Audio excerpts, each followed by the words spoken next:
Welcome to our time. And welcome to you, Ken. And welcome to you, Malcolm. Oh, no, it's very Hello. And everybody. I can see the top of your head. This thing's working in Is there. there a little ball round? No, there isn't. no. It's just things crawling around.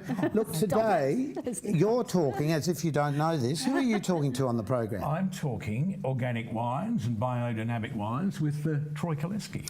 And we're going to be talking to Mitre Khammash about a show that he's written, which is called Counting Bars, and is set in a prison with four-part a cappella singers singing fabulous songs. It's the funniest show I've seen. Is it really? It's really very funny. But we'll talk to them later. Ken, we'll just leave you alone with Troy. Yes. Well, it's been lovely to see you. And we'll see you both. later in the show. You can go out into I've the never call. seen you in this position before, Ken. Let's go. It's different, isn't it? Thank you very much. Do come again, but not for a hell of a while. As I alluded to, we're going to be talking wines, and not just ordinary wines, but organic and biodynamic wines. What are they? I've got a bit of a clue, I think, but we'll find out from one of the brains behind Kalleske Wines. One of the brothers, Tony is the other brother. We've got Troy here with us. G'day, Troy, welcome. G'day, Ken. Thank you. Beautiful Greenock, up in the northwestern corner of the Barossa. That's right, northwestern Barossa, the best part of the Barossa, of course. Oh, is it? Lovely spot. Why yes. is that?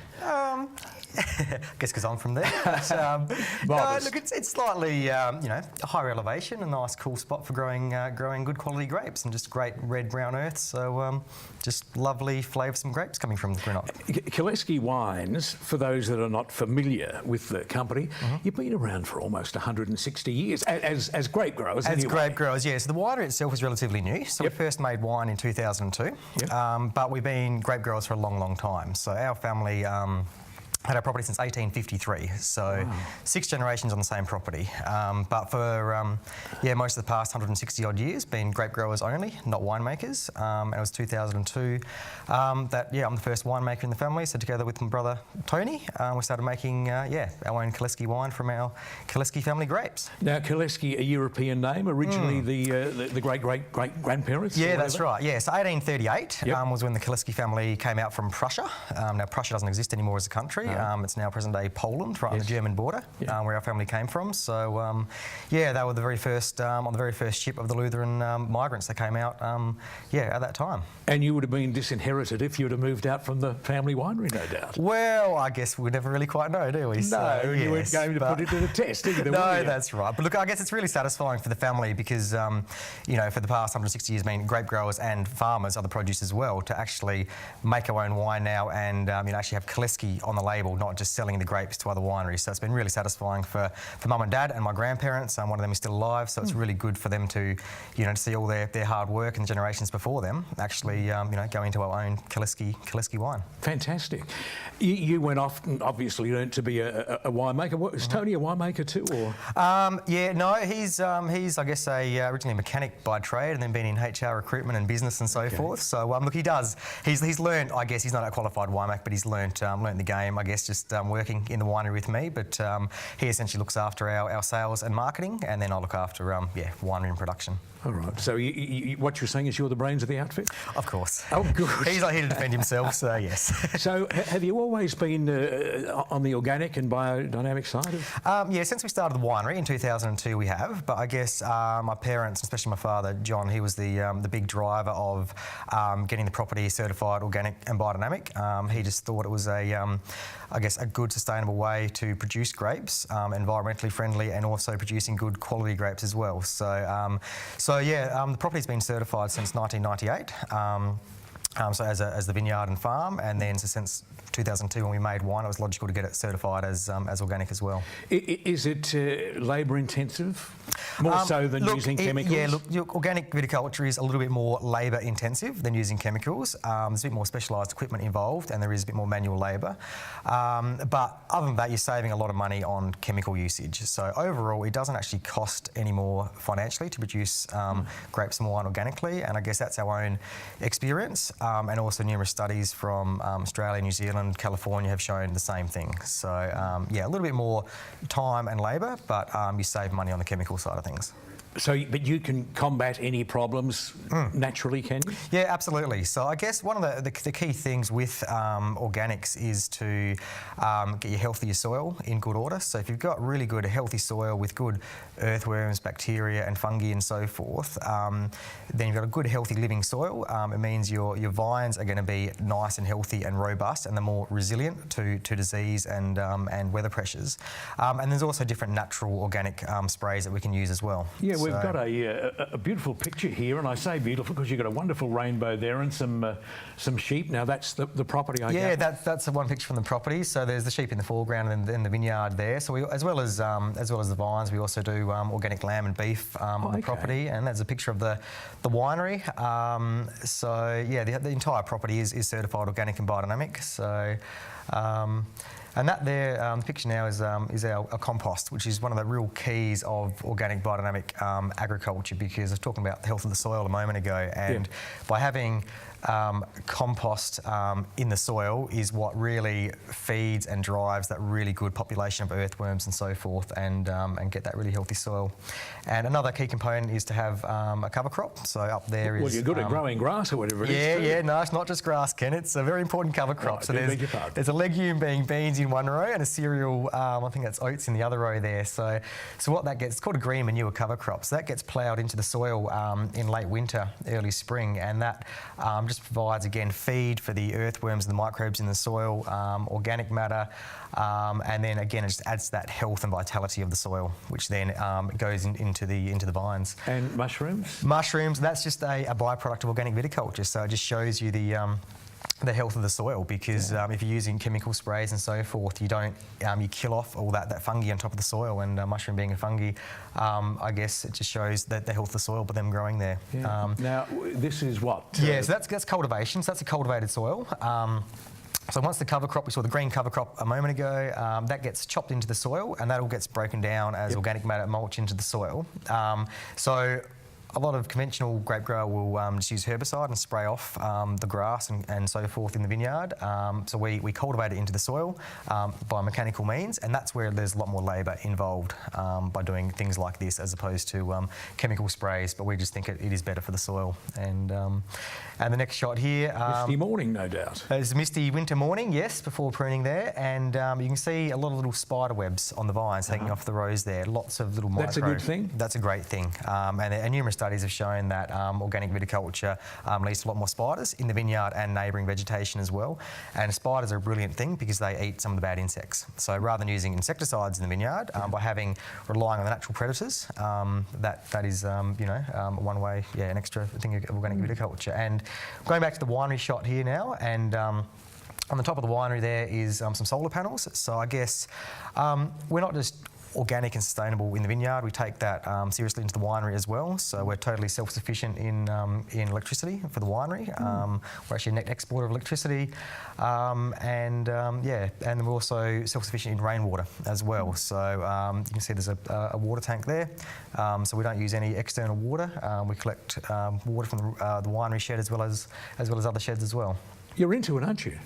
Yeah, I guess we're into it pretty fully, and I guess we've been into it for a long time now, and I guess we're recognised both internationally, or nationally and internationally. And the slide there is showing last year was the Australian Certified Organic at their national conference, and they visited our vineyard and winery as part of that, just to share our knowledge, I guess, with other interested people, what we've learnt in our practices and so forth. So there's certainly a growing interest in organics and biodynamics. And this slide here is a statement from Andrew Kayard, one of Australia's leading masters of wine, and heads up Langton's, which is sort of the form guide of Australian wine, if you like. And he's basically, this publication came out last year saying that in 20 years' time, he feels that all great wine, Australia's great wines, will come from organic or biodynamic vineyards. So it's a very big call from him, I think, to say that. So I guess, we've been doing it for 20 odd years, so I like to think that we're a bit ahead of our time. So, do you have much opposition? with other organic or biodynamic growers? You mean competition is in Yeah. opposition? No, Yeah, opposition. No, we don't see it as opposition at all. We think the more the merrier. We think it's good for the organic cause, and I guess the more people that get out there and taste quality organic and biodynamic wine is a great thing to educate people, about the product. Look, I know we're backtracking, but Yep. what are the ages of your vines? Our oldest vineyard today dates back to 1875, so Gee, they last ages, 140 years old. Yeah, they do. And then we've got vineyard from 1905, 1930s, 40s, and every decade since then. So some really old vines. So how did they react when you went to Au Naturel? Well, I guess by default, all the property was organic anyway, but it was more, I guess, passively organic. So it's only been in the more recent decades where it's been proactively organic by doing the compost and the cover crops and so forth. So, but they love it. So they, they're as healthy and robust and as they've ever been. And the wines, if people say they've been drinking ordinary wine and they went to organic wine, would they notice a difference?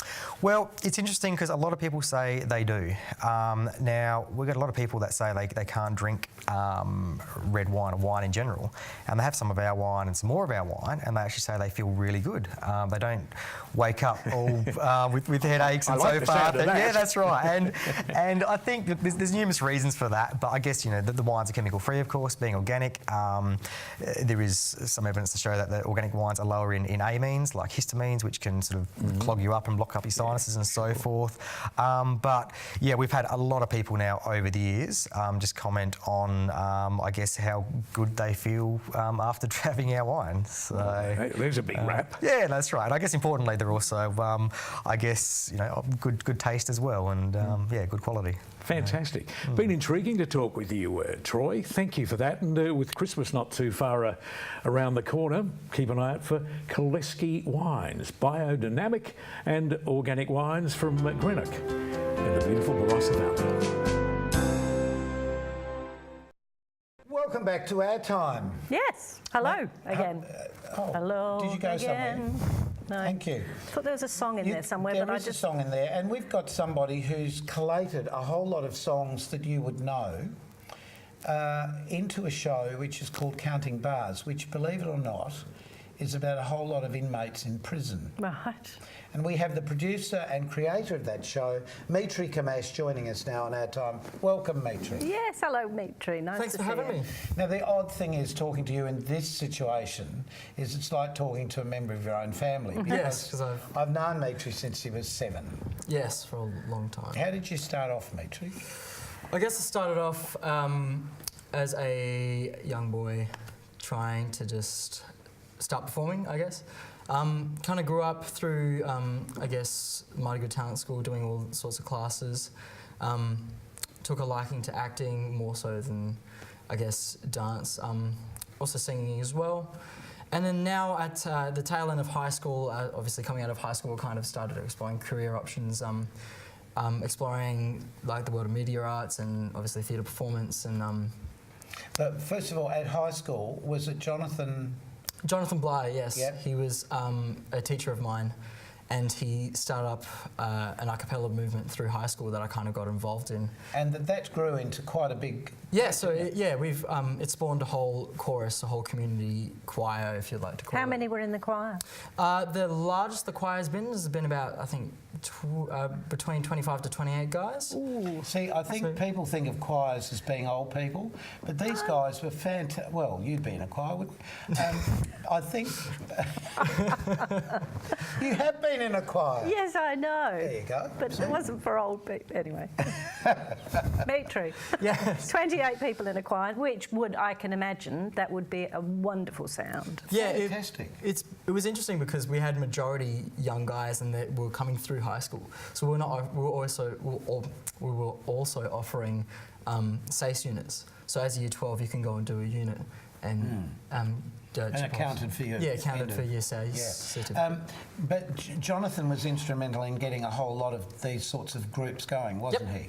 And the Fishbowl Boys, who we've had on the show previously, so they was one of the groups. Oh, yes. No, they were wonderful. Yeah. They were the first group. So they started, everyone went, wow. And then Yes. everyone kind of started. Did that getting inspire together. you to re-look at the different forms of music? Because you guys had originally done everything from barbershop quartet type music, the old stuff, you know. We also, but there's a group of older men here in South Australia. Who Yes. are what's their name? So there was a group of older men called the Festival Statesmen, and they were the founding group, and they were I guess the main barbershop chorus in South Australia, and they were doing gigs, and they were doing old-timey music. But you guys have more or less been... So we basically adapted the name as the Festival Statesmen Youth Chorus because we're such a group of young guys.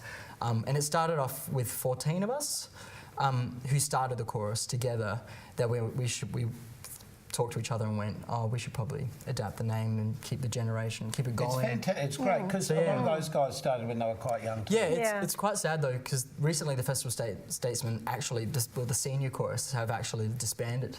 So now we've got just the Festival Statesmen chorus. We adapted the name. We lost youth chorus. But now see, we're also youth. Did they mind though? Did they mind you taking their name? No, they loved the idea of it because we were keeping the tradition alive, and keeping the name alive, I guess. And the name's since then has been a little bit rebranded to make it a little bit more youthful, I guess. Sure. Which is a great thing because more people are getting involved. And you compete too, don't you? So we the groups. Yeah, so we go to the only competitions we've done so far have been the Barbershop Harmony Australia national conventions. So we've been to Hobart, Brisbane, Perth, and Melbourne as of last month. We placed second in Melbourne. Fantastic. Well done. Congratulations. Yeah. But people don't necessarily know that this is going on around Australia. That's the thing. And it's great that generationally this sort of male singing thing is still going on. Yeah. But not only do you do that, but you're also a producer. That's part of the other story and why you're here and why the boys are going to sing for us a bit later. Yes. Tell us about the show. Sure. So the show is called Counting Bars, Tale of the Singing Inmates. And the idea kind of came about when I spoke to the next upcoming quartet, not the Fishbowl Boys, but the next upcoming quartet called Now in Stereo, who who my brother sings with.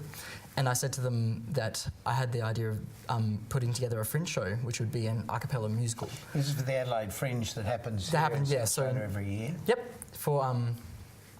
It happened in February. And happened to be at my theatre, Star Theatre. Yes, it did. So yeah, we kind of went, it'd be really cool to see a show that was sung a cappella and was acted in, had costumes, and it was just an a cappella musical from scratch. Well, not from scratch, we had existing music, so we thought that it'd be really nice to hear existing songs in a dramatic setting that was sung a cappella. It'd be really That also wove the story, it made the story move. Yeah, it was great. Yeah. I saw the show and I thought it was terrific. It was terrific on many levels. One was because everyone was young. Yeah. There was a legitimate storyline that was very spoofy and really very funny. Yeah. The characters of all the boys had very clear and distinct characters, so it was easy to follow the story through. Yeah. And you knew the music and you sort of... there was a bit, we can't say what this bit is, but if you get to see the show, there's a bit just before interval, that closed interval that started the second half, wherein, how many parts? Was it 9-part harmony? It would have been 8. Okay. It would have been 8. Well, they sang a word that you don't normally sing, and it wasn't the word you're thinking of, it was another one. And it just, everyone went, woo! And then suddenly it was a blackout, and then the storyline recommenced with that. It was a lovely little mechanism to start the second half off with. Okay. Yeah, it was. So, Mitre, for you, what do you feel as a producer of this type of, if you like, commercial entertainment with a bit of an edge to it? Where is it for you? Where is it going to go for you? Is it difficult as a young producer to get work up? Yes. The answer is yes, it is difficult. What's the hardest part about it? Starting. Because you don't know where to start, especially if you're in South Australia, it is a definite hard start. Because you have to literally just do it and hope that you do it right. And then you learn along the way as you keep doing it and keep making mistakes. Because you can't, what can you what can you do? Compare it to. Yeah, you can't compare it, that's exactly. it. And there's limited resources in South Australia as well. Not so much film production. Film production has a lot of stuff. You can study film production. But And if you're a you've theatre... just completed that, haven't you? Yeah, so I studied film at Adelaide College of the Arts. So I kind of went, I just did a film course, let's do something completely different. Let's produce theatre instead. So I'm trying to branch out and keep my options open. And But the point is, you have to be sort of broadly spread, don't you? yeah, absolutely. With Absolutely. abilities, and just have a go at every front. Yeah, and if you've got skill set in every single part of the arts, I guess if you're trying to go for the arts, I guess that's really, really handy. So that's my logic, I guess, and I guess I'm trying to create and just think of ideas and run with ideas and try and keep my sanity at the same time. Yeah. It's fantastic. No, but it is. Yeah, it is. But you're with a group of guys who are really interested in pursuing it with you. Yeah. And that's what we're going to see in a tick. We're going to see John Khammash, Michael Ryan, and is it Sama? Sam Gilly. Yep. Who are going to sing for the longest time. So stay with us on our time because they're great. You staying? I am. I'm glad of I'm that. here. Mitre, thank you so much. Thank you very Great much. No worries. Thank you. Thank you. Welcome back to Ad Time. Now, we were talking to Mitre before about these 4 guys. In the show that you guys are doing, there's actually 8 of you on stage and 1 of you singing in the wings, right? Yes. But Right. just so that we get to know everybody, just introduce yourself. Howdy, I'm Mitch. I play the character of Simon, who is a computer hacker who hacked into the Australian Defence Force. Oh, and Hence that's why he's in jail. Yeah. Yes. And you're actually Mitre's brother. Yes, I am. My name is John. The character I play is Lyle Spencer. He's in prison for laundering over $30 million of money Oh, I must from his talk own about- bank. Oh, how do you do that? I'll tell you later. Okay. Hi everyone, my name is Sama, and my character that I play is Al Hasid. No one actually knows exactly why he's there and who he is. Terrorist. Come to the show, you'll find out. Yes, yes.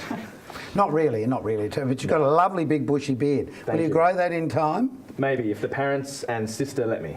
Oh, okay. Because, before I get to you, because these boys are touring with the show. That's the thing. In January next year, or in January of 2016, in South Australia to a whole lot of suburban tours of the Out of the Square network. And I play Jet Reed, and I'm Ryan.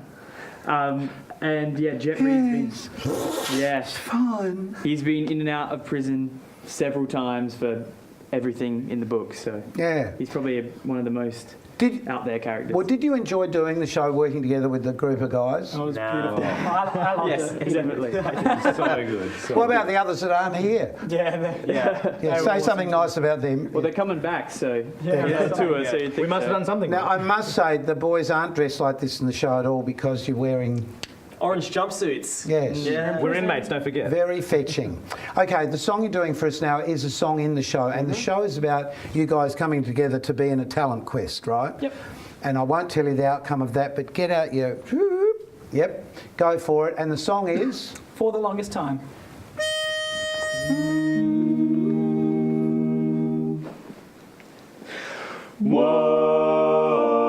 Whoa, for the longest time. Whoa, for the longest. If you said goodbye to me tonight, there would still be music left to write. I'll take my chances. I forgot how life's romances. I haven't been there for the longest time. Once I thought my innocence was gone.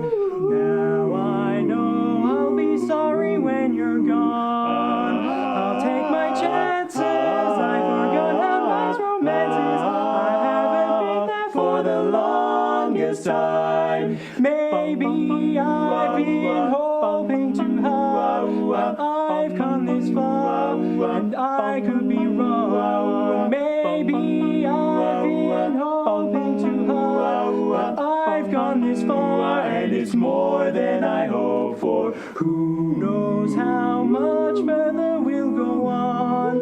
Maybe I'll be sorry when you're gone. I'll take my chances. I forgot how life's romances. That hasn't happened for the long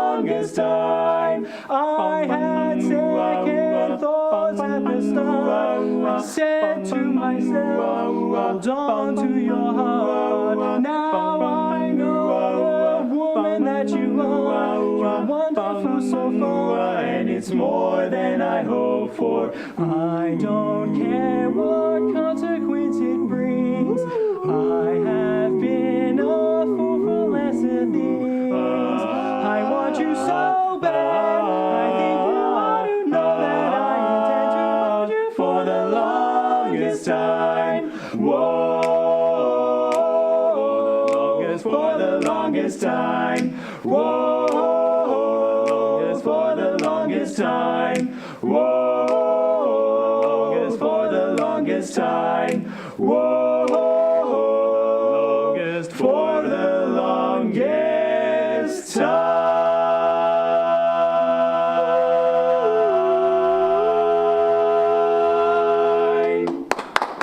Fantastic, guys. That was Fantastic. so good. Wasn't that It was great? absolutely beautiful. But we didn't actually find out what you as a group are called. What's the name of the group? We are called Now in Stereo, and we are available for. Oh, so you're the bass side I am and the treble side. Yep, That's exactly what it must be. Hey guys, that was just fantastic. Just, can you hang with us for a minute and just sing us out of the show? Sure. We'd love you to remember, we want to know where you're watching the show and at what time you're watching the show. So get onto Facebook and let us know. Right, Janice? Yes, and we're off, and we'll leave you boys to it. Thank you so We much will. for coming in. Thank you. See you next time on our time. Keep yourself nice till then. 1, 2, 3. Jump on board, take a ride. Yeah, jump on board, feel the high. Yeah, 'cause the kids are alright. Jump